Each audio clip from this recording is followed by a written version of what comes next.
Good afternoon, everyone, and I'm happy to join you this afternoon and to bring greetings from Africa and specifically from Kenya. I work with Church World Service, as my colleague has said, and Church World Service is an implementing partner for the Primates World Relief and Development Fund. That is the development arm of Anglican Church of Canada and the Canadian Food Grains Bank. So today I bring greetings and I bring blessings from Africa, and I will be talking more about the project that CFGB and PWRDF are supporting in Africa. So I'll be talking more about the drought in the Horn of Africa. For those who may not be familiar with it, currently we are having the worst drought in 40 years in Africa. We have had a drought that in 4 years, communities have not received a drop of rain. And what that means is that everything that they have and everything that they own, they have lost it to the drought. So we have about 22.7 million people who are in need of food. They are facing food crisis and they need help.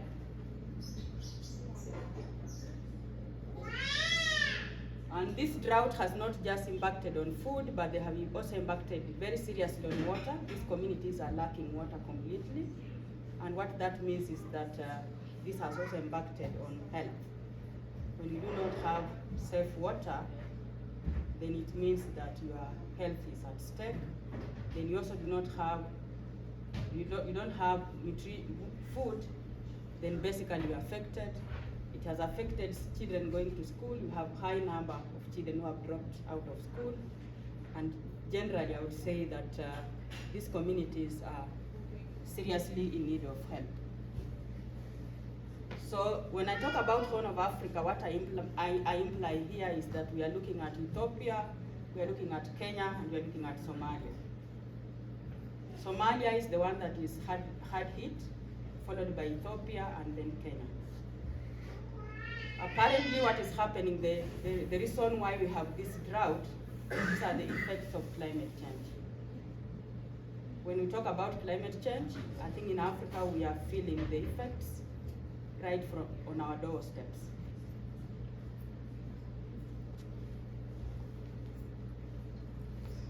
So for us to be able to provide food to communities, or for us to be able to know that communities need help, there are a number of things that go into it. And the first thing is research and assessments, which are done by reputable organizations, including the UN bodies based in Africa.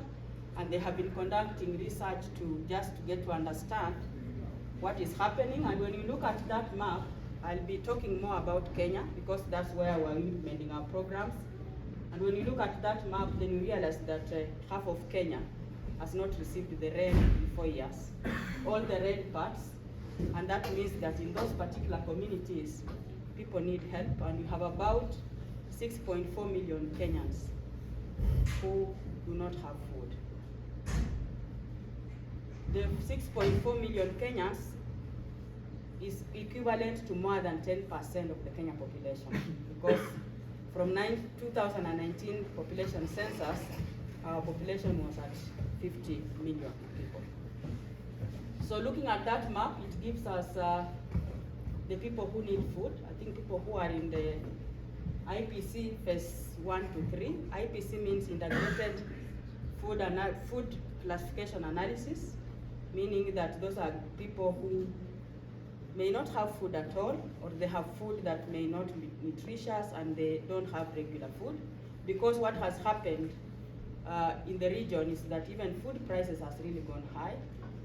This is coming in twofold, the drought, but before drought, we are also facing, at this particular point, we are feeling the pinch of effects of COVID-19. During COVID, so many things happened, and we are at this moment feeling the effects of COVID-19 plus the effect of the drought. So I just want to try and shed some light on what happens. How do you understand that people are facing famine, or how do you understand that the country, a community is getting into famine? So as I said, these analyses are done by the census and people who are focusing on food security, and they start from phase 1 all the way to phase 5. So if you hear that a community is in phase 1, this community is still having adequate food and stable food is still accessible. Even if you don't have food, you can go to the market and find food to buy. If you are in IPC phase 2, then it's moderate and you are on a borderline for food security. The moment you get into IPC 3, then it's acute food and livelihood crisis. That means that even if you have money, you'll go to the market and will not find food, or you'll go to the market and find food that you cannot afford. When it gets to IPC 4, then that is a humanitarian emergency, and in most cases, the government, national governments actually announce it as a disaster. And for Kenya, the president of Kenya by that time, Uhuru Kenyatta, actually did this in September 2021. So from September 2021, the country has been in an emergency situation up to this point. A number of parts of Somalia are already in IPC 5.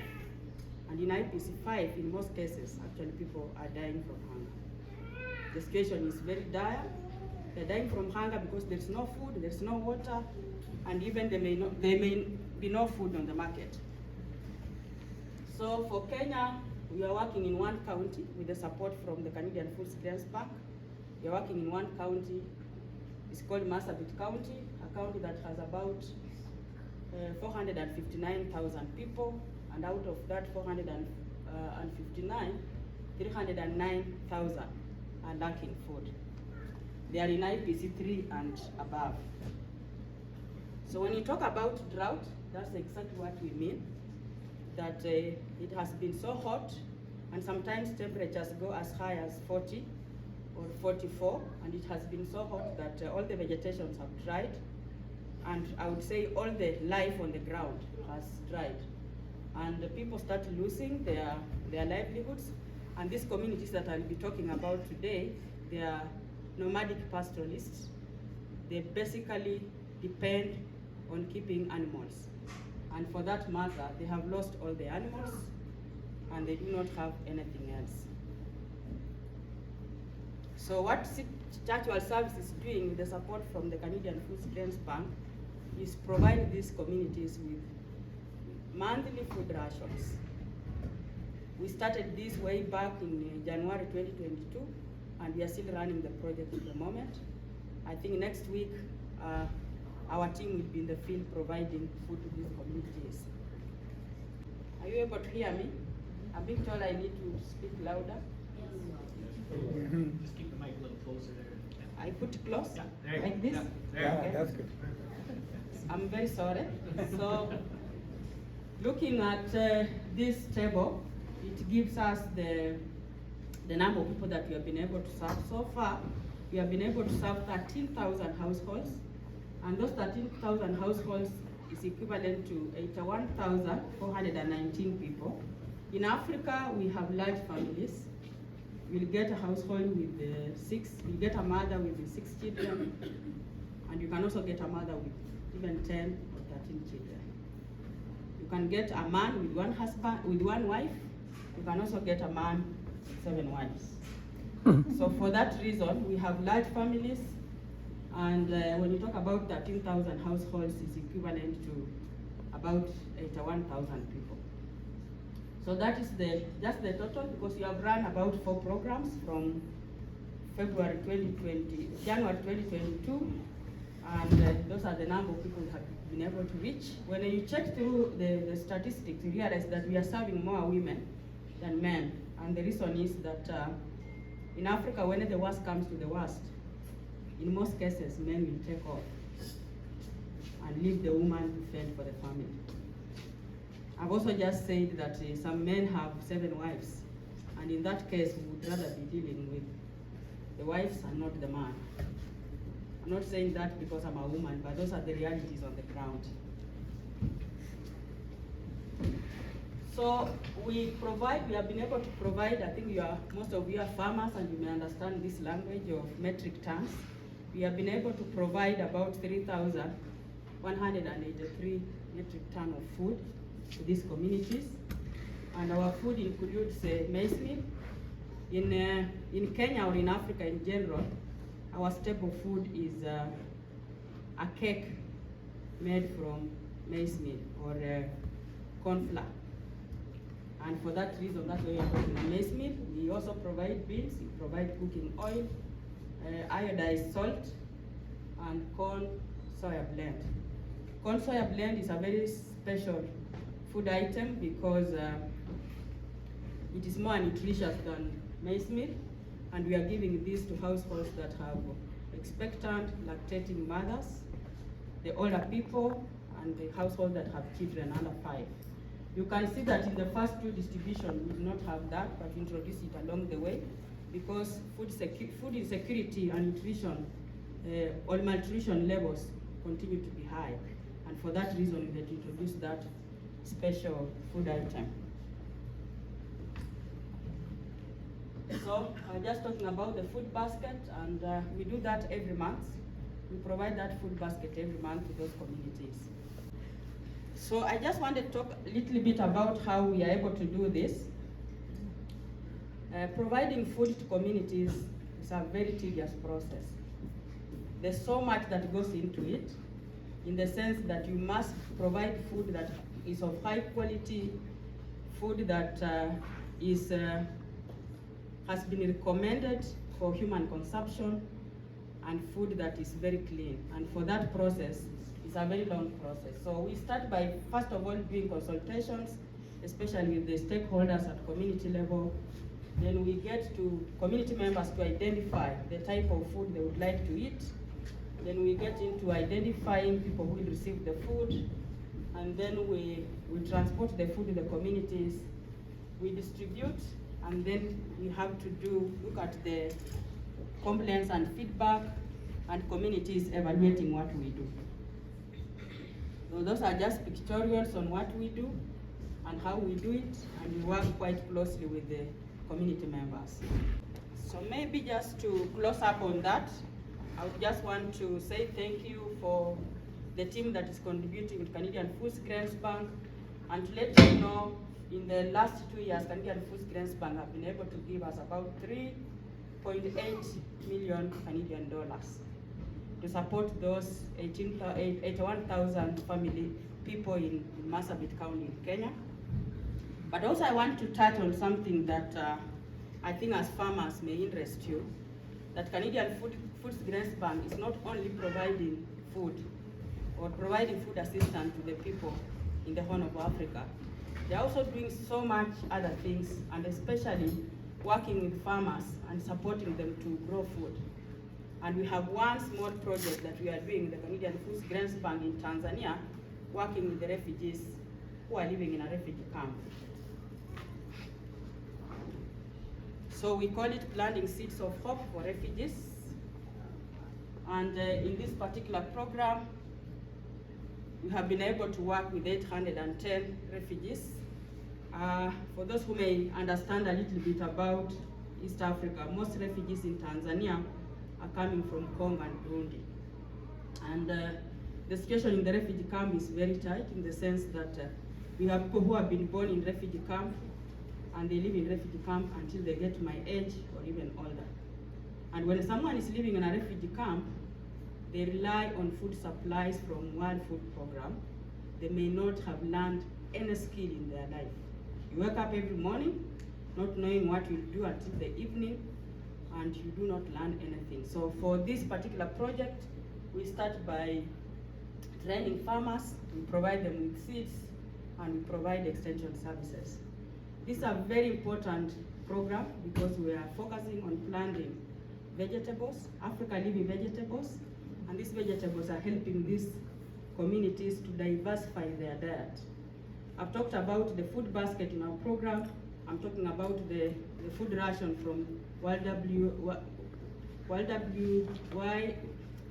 WFP, and all these food rations is the same type of food. So what we're expecting these people to eat is that we'll eat the same food from first of the month to the end of the month. 30 days up to 365 days a year. So we are trying to work with the communities to help them diversify their diet by helping them to plant vegetables. And they have been able, this particular group has been able to plant enough vegetables for consumption at household level. They are also able to sell extra and get some funding. And they have also established seed banks, and they are sharing seeds with their neighbors. That's just a picture of the program and how the refugees are working in Nyarugusu refugee camp to create work and get food. So I talked at the beginning about climate change, and I think in Africa we are feeling the pinch of climate change on a daily basis. When I was young, we used to have drought after every 10 years. That reduced to 5 years. It went to 2 years. At the moment, we are having drought continuously for 4 years. I was in Marsabit 3 weeks before I came here, and I met a kid, about 4 years, who had not seen rain. And that particular day it had drizzled, and he was wondering where the water was coming from. That is how hard it is for us in Africa. And for that reason, as an organization and the support from Canadian Food Grains Bank, we want to make deliberate effort to start looking at climate change resilient programming. How do we help our people to adapt to the changes that are happening? And for that reason, we'll be looking into things like building resilience and reshaping our community development, from what we have been doing to looking into issues that can help communities build activities that are climate change resilience. We want to invest and give hope to people. And as a faith-based organization, we stand the best chance to give people hope, because in Africa, when everything else have collapsed, everyone goes to church. There is hope in church in Africa, and as faith-based organizations, we have responsibility to continuously give hope even in situations that are hopeless. We want to conduct climate change vulnerability assessments and establish what can work better, and especially looking at the indigenous knowledge, because climate change has not begun today. We want to look into indigenous knowledge and see how we can integrate the indigenous knowledge with the modern technology and modern knowledge and information. We would like to give the women more hope, more power, and more voice. As I said at the beginning, when the worst comes to the worst, it's the woman who faces the realities. And for that reason, we are going to create more spaces for women, especially on decision making, not just at community level, but at policy level. And I, as a person, I want to take that lead and be the advocate of women when it comes to climate change resilience issues. So I think I'll stop there, because the last slide was just talking about who CWS is and what we do, but I've mentioned that along my presentation. I would want to see if you have any question, but if there's no other question, then I would be saying thank you so much. And in Kenya we say asante sana, but I want to open the floor for questions or comments.